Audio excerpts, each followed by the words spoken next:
Yo, what's going on, everybody? Welcome to Millennial Stories with SammyV, episode number 13. I know it's been a little while since we've done an episode.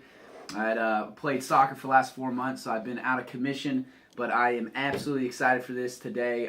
Got Joey Black Ice Davis on today. How's everybody doing? We have class together. Joey, you wrestled here at Notre Dame, which is where we're at today. We're at Notre Dame College. You're a pro MMA fighter currently right now in Bellator, right? Yes. Awesome. Well, I heard Joey's story. He told his story in a class, and I was like, man, I got to get this guy on Millennial Stories. I'm like, because the whole purpose. So first off, if you're a new or first time viewer to this podcast or YouTube show, go ahead and hit subscribe. That way, you get these episodes right away. But I heard his story, and I'm like, man, dude, I gotta get you on this. Because I was inspired when I heard your story. Thank you. I'm just thank you for having me, Sam. Yeah, I know it's still a moment, but I remember just watching you in class and just listening to you talk, man. Very intelligent. So I listen to people who are intelligent because I hope to one day, be a speaker, and it wasn't always part of my plan to be a speaker, but I hope to one day, be speaking to the kids and make sure they understand me. So when you were speaking this whole year in class, just the way you term yourself, the way you handle yourself is just a real good deal. So I had to do this interview just for you, Sam. I appreciate it, man. Just for you, Sam. Really do. So let's kind of start at the beginning. I'm going to actually give some of the stats, and correct me if I get the stats wrong. Mm-hmm. But in your college wrestling career, you were 133-0. Mm-hmm. Which is a Division II record or an all NCAA record? Well, it's the first time it's been done undefeated. So okay, it's not a record that nobody's never won 100 consecutive matches, but I'm the first to do it undefeated in 4 years. Got it. Awesome. You're currently in Bellator, fighting at what weight class? Welterweight division, 170. 170, mm-hmm. And you're probably the toughest division in the Bellator. If you don't know Bellator, it's, just like the UFC, and it's probably like, if not, we have the best division in MMA, mixed martial arts, in the whole game. I just gotta say that now, because a lot of people be like, UFC is the best, UFC is the only mixed martial arts business in the game, but there's a whole lot of organizations that that can top the UFC. So right. Yep, 170 welterweight division is the one I fight in. And you're 4-0 currently? 4-0 currently in the division. That's awesome. So obviously a lot of success as an athlete and now a professional athlete, which is phenomenal. Part of the reason I wanted to get you on here, but it was your story, throughout your career and your life that inspired me. And I was like, if other people heard this story, it's going to inspire them too. So. Let's just start where are you from? How did you get to Notre Dame and that type of thing? For those who don't know, I'm from Compton, California. Compton, California, just like we all hear in the movies and all in the scenes and stuff like that. Very tracist background for me to grow up in, and but I'm just thankful and honored that God has put me in those situations to grow up in, because not a lot of people can talk about my experiences of what I've seen and what I've grew up with. I've never been a man to make a lot of excuses or to complain about where I grew up in or anything like that, just because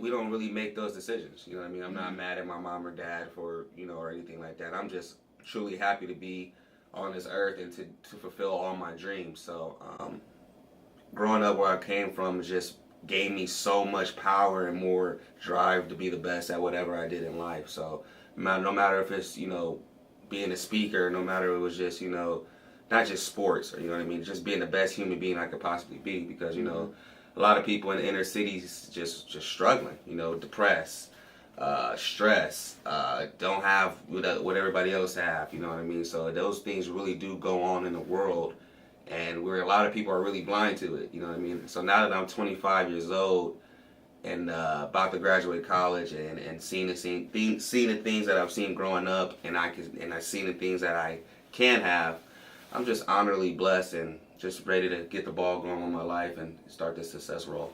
Yeah, that's awesome, man. You think that some of the stuff or where you grew up the things that you went through growing up, how much has that played a part into who you are today? Oh man, that's a good question, Sam. I mean, I have a, me coming to Cleveland from California, I already have a different vibe to me. You know what I mean? Mm-hmm. Most people wouldn't even, probably even wouldn't think I'm from the hood. You know what I mean?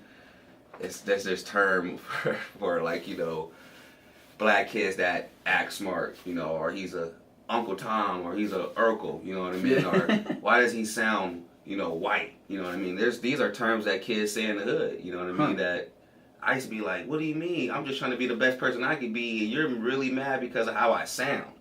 That's crazy. You know what I mean? Yeah. It's really crazy, but these things really do go on in the hood, and then it creates this difference to where, like, if you think this person might think you're better than them, so he might gotta do something to attack you because you getting ahead of them. Because life is competition. We're always surrounded by competition, no matter what.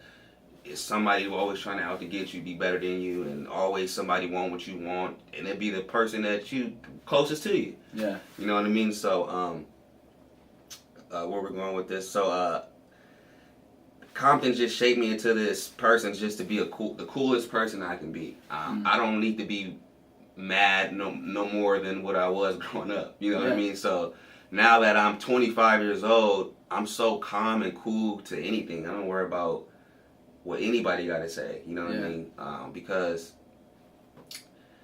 it's a waste of time. I know that if we all want to achieve greatness for ourselves. I know that we all want to better for our families. That's what we all get up every day to go to work, to work out, to get our bodies in shape. Because if it was just for us, then it would get tired. Right. You know what I mean? So gotta have that extra motivation, or exactly. And that's what Compton put so much in me, because I don't wake up mad at the world, because I wake up mad, Sam, that what I'm not doing.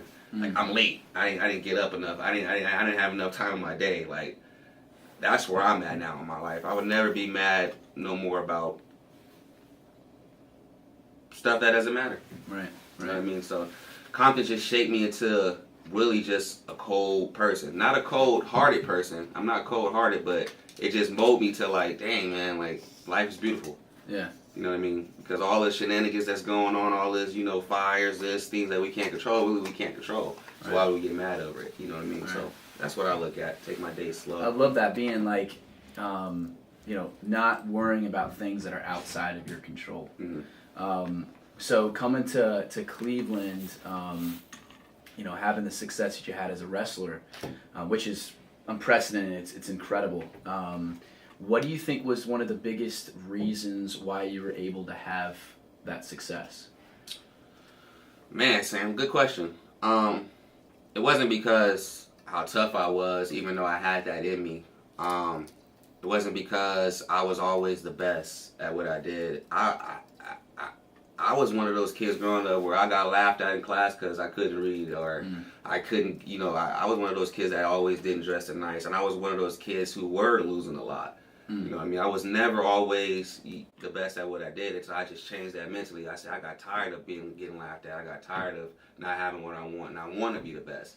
So I just hit a real switch real quick. Was there a specific moment? Because that's my next question was going to be, was there a specific moment where you hit that switch that you can remember, or a time or experience that you had? I could tell you what age it was. I don't remember when it hit. It didn't hit till I was 21. I got to college. I was on my own, and I could tell you where it really hit me the hardest. It's crazy because it's just life experiences, what you've been through. I got to college and I seen that I was the only one coming from where I came from, and I was alone. Like, I didn't have nobody from home, from California. I didn't have my mom and dad here to talk about my problems at the time, because when you're in high school, you go so fast through high school, you're having so much fun, you got prom, you got, football, you got all this stuff, everything's just smiling. Then you get in the college dorm and you're on your own, you really got to do some stuff. And it's just like, dang, like, you don't have to, everybody's got their group of friends, and you really like, dang, I'm really just here, like, I really got to do this. Right. That's when it switched. I said, I'm not playing no more life, like, I got to really do this on my own.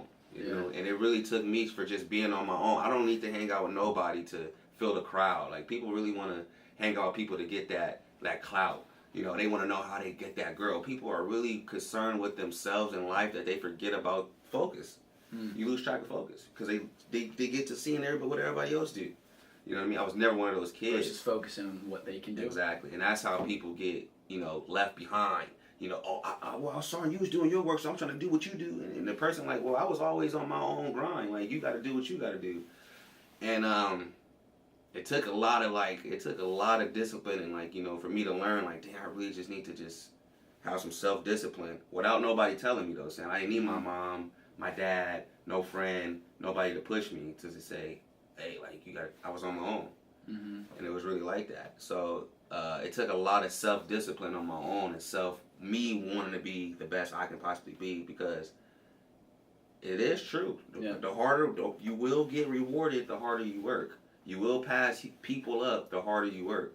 It's just simple, because everybody doesn't work as hard as you, especially when they can't see. It's just so true. Yeah. Whether you believe it or not, if you're not grinding, somebody gonna pass you up, and then it's gonna be somebody that you don't like in front of you, and that's the worst. And I can't have that. So I think one of the biggest the differentiator is work, and so a foundational thing for me is, like, what I learned is that, you know, people work 8 to 5, right? The average person works 8 to 5, and most people aren't working 8 to 5. You know, most people work in 3-4 hours. If I could work an extra hour or two a day, put in that little extra work over time, that adds up. Yes, I agree, Sam. Yeah. And people don't want to do that either. I'm over laziness too. I don't think it's laziness no more. I think that's a word that's just, you can't be lazy for too long, because where that's going to get you. Right. You know what I mean? I just think people just, I don't know. Yeah. What makes you do that extra hour or two? That's another good question. And I'll tell you the reason why I ask this, because you already said this, that your parents weren't there to motivate you. These people weren't around you to motivate you. So you had to find something internal. Because here's the thing, if you wait for somebody else to motivate you, you're going to have to wait for them. And they may never motivate you. Yeah. They may never be there. So you're just going to wait for other people to come into your life, to change your life. And it's probably never going to happen. So you have to find something internal that's going to get you. So what is it that makes you do that extra hour or two? Looking back where I came from. 100% looking back where I came from. If it wasn't, if it's not that, I don't think, Sam, honestly, like, I wouldn't be here today. Is that true? Yeah. Like, what about that? That's true. I will probably be doing something I'm not supposed to be doing, not caring about what anybody else thinks, because I didn't have what everybody else have, right? Right. So I feel like, me as a person, that ain't I can feel that way. Because, you know what I mean? If I really want to dig deeper, I can be angry because I work harder than the average Joe, and I'm not getting the same respect as that person. So forget this, man. I'm about to just go do it. You know what I mean? Right. So I don't like to implement that, but sometimes I get deep down and thinking, like, man, like, am I getting what I'm worth? You know what I mean? And that's the biggest thing, because a lot of people don't know what they're worth. You know, it took me till now to almost figure out what I could be worth. Now I'm starting to understand, like, who to talk to. I don't got to talk to everybody if I don't want to talk to them. You know, because everybody's important. Right. Everything happens for a reason. Yeah. I really believe in that. Yeah. You talk about, and I know this too, just because being in class and whatnot, you talk about God a lot. So talk about that and how that's impacted your life, you know, your spiritual side, and what that looks like and what that means to you. Going into, you know, my spirit, what I talk about, how my spiritual outlet is, not that I'm the biggest, you know, like, religious man in the world or anything like that, but I just truly believe there's a higher power. I know that I'm truly blessed because of, you know, not only that, you know, everybody has to struggle to get their reward, and everybody got to go through something to get that high reward. Like, I know those things for some reason. Like, I know that. But I know that I'm blessed because of which way that I have to lead and how I lead. For example, like, coming from Compton to Cleveland and just having everybody on my team wanting a leader to just follow. And it's hard to explain, you know what I mean? But I just knew like I was always meant to do something I really didn't want to do. This feeling that I really didn't want to do.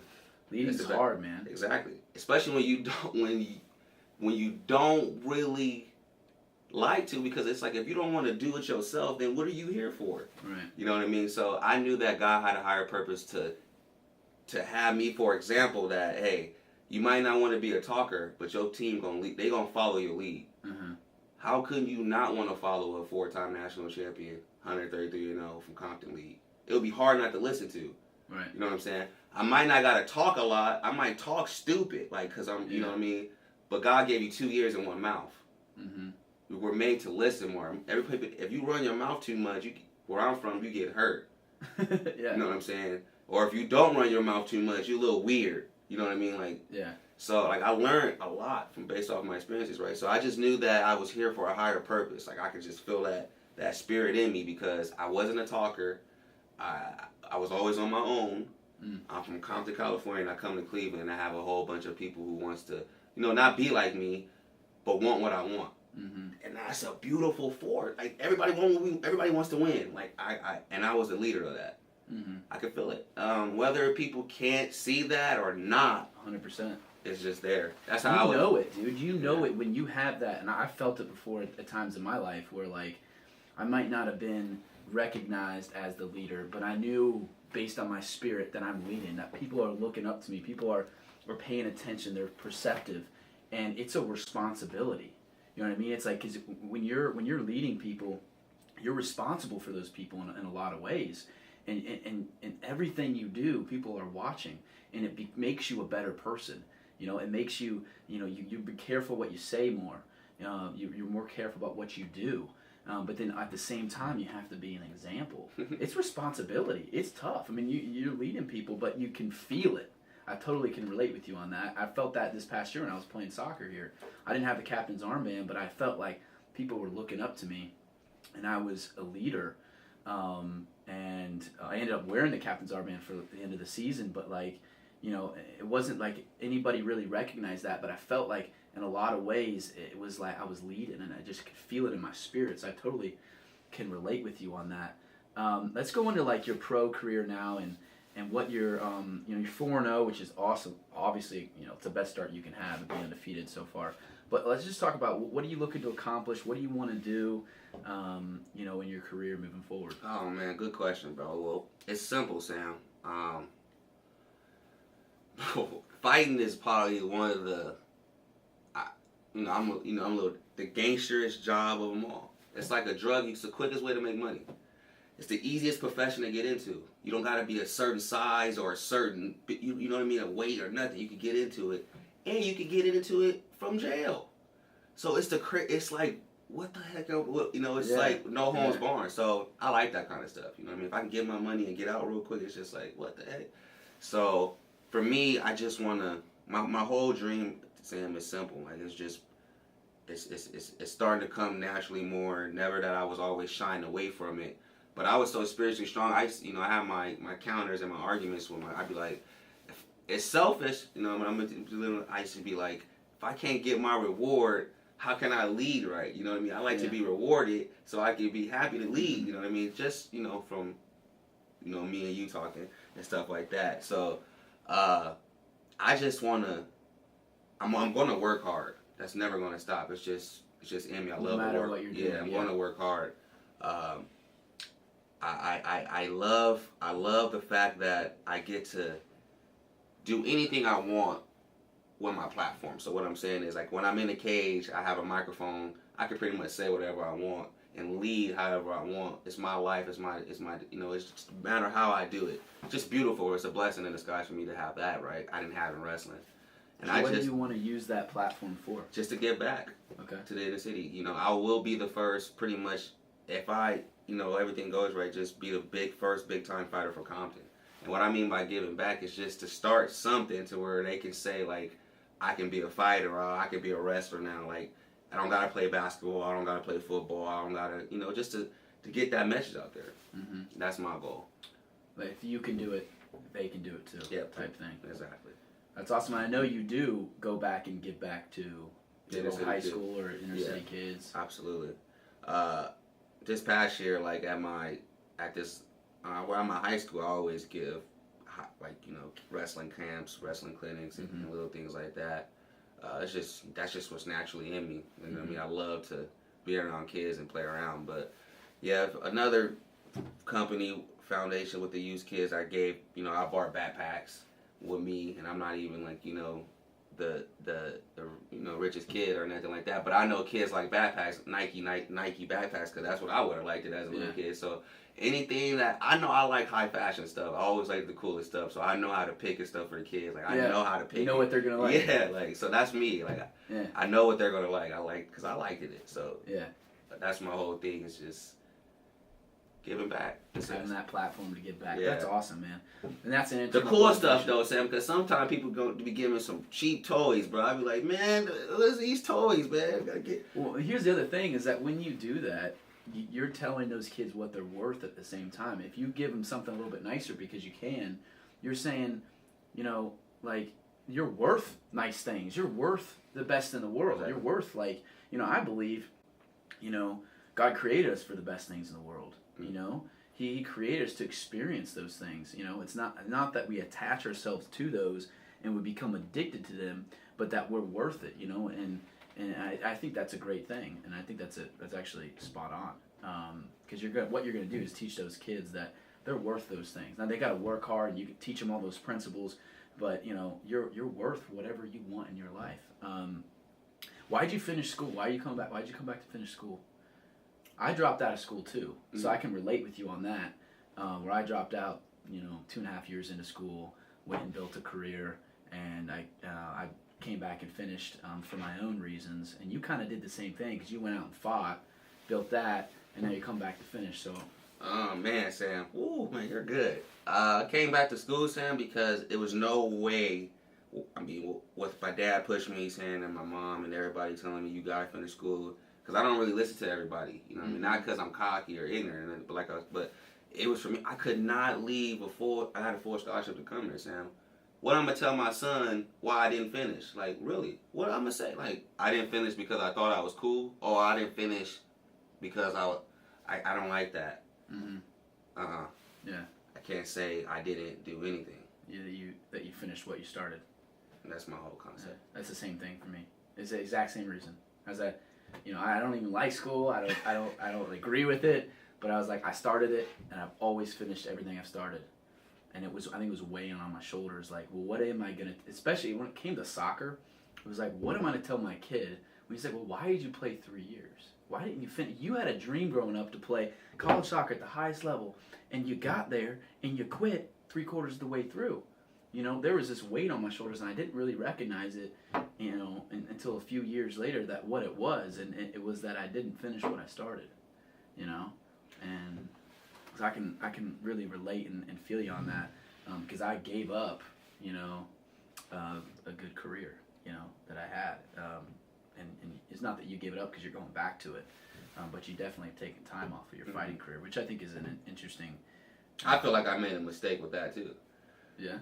But we get this another talk, because like with Dr. Flaherty, use your powers for good and bad, right? But my dad thought that was the best thing for me, because how many opportunities can you get a contract right in front of you? But when I signed that contract, I was failing in school, So, and I wouldn't have to come back, So, I'm happy, I said, I'm happy with any situation. I come from nothing. I come from, So, but that's just something for me to use. It's different situations, It's weird though. Yeah, I think, for me, dropping out of school was the greatest thing I ever did. Coming back was also one of the greatest things. Am I going to sit here and regret every decision I've made, or whatever, or am I going to look at it and go, well, actually, in the moment, it was the best decision because of what I learned in those 4 to 5 years. That's made me. When I came back and played my last year of college soccer, I wouldn't have had that year if I didn't have those experiences for those 4 or 5. I would not have had the year I had. The greatest year I've ever had playing. And it was because of, I think a lot of it had to do with those 4 or 5 years that I took off the game, allowed me to come back and do that. And so in hindsight, you look at it and you're like, man, actually, when you follow your instincts and your heart, not always what people say. When you say don't listen to people, I don't. I listen to people, but I think my instincts and my heart are like that's the director of life. You know what I mean? Huh? It's hard though when people are like, because logically it makes no sense, but you're like, man, but I think I should do it because but you can't learn whether it's the right decision or the wrong decision until you make it. You know what I mean? That's what's scary. I don't like making mistakes. Yeah. My mom be like, "You're just crazy." But there's no doubt in my mind, man, that you're gonna be a champion, and that you're gonna do great things, not only in the MMA game, but giving back to your community. I think that, and like I said, I know for a fact you're going to accomplish those things because I know that of your work ethic, I know that your mentality, I know who you are as a person. But I will tell you, I think the greatest part about you isn't those things, but it's who you are as a person. You've accomplished all these things. You come back and you treat everybody the same. You're incredibly, you could come in and be, big time, Joey in class and stuff like that. But one of the things I love about you, and I was perceptive enough to understand, is that like you treat everybody the same. You're a nice person. You're a genuine person, and that's the greatest thing about you. And that's also why the platform that you get when you become a champion is going to be so awesome, and you're going to help a lot of people. So I'm excited for you, man. Thanks, sir. Joey Black Ice Davis. Okay. Yeah. If you don't watch MMA, go watch MMA now. If you do, follow this guy. Incredible dude. I know him personally, and obviously you can tell through this interview that he's a great person, but also going to achieve great things in MMA. Hey, look, if you're a first-time viewer or a newer viewer to this podcast, go ahead and hit subscribe. If you're finding me on SoundCloud, iTunes, Stitcher, YouTube, go ahead and hit subscribe and check this guy out. What's your Instagram? If you want to follow me on Instagram, Joey Iceman. Twitter is Joey Black Ice Davis. Facebook is all. You don't got to worry about that, but those are the social medias. Go follow him. Thanks, dude, for coming on, man. I really appreciate it. This was awesome, dude, for real. And good luck with everything. Thank you, man. Awesome. Till next time, guys.